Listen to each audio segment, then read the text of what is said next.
I didn't know when I was younger that I would grow up to be passionate about cars, so I'm happy that I'm here. My name is John. I was born in Honduras. I arrived in the United States when I was 3 years old.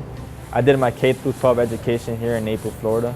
During my senior year, I purchased my first car. It's an Acura 2002 RSX. It was because of my car that I became interested in the automotive collision and refinishing program. I enrolled at a technical college because a 4-year university was too expensive for me. I heard the instructor was tough and demanded respect, but I needed that in order for me to succeed in this program.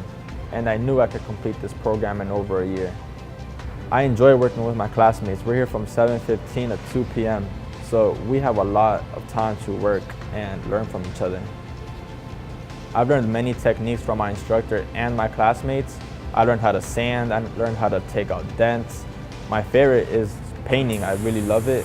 You know, Rosalinda was a big influence, and she also loved to paint.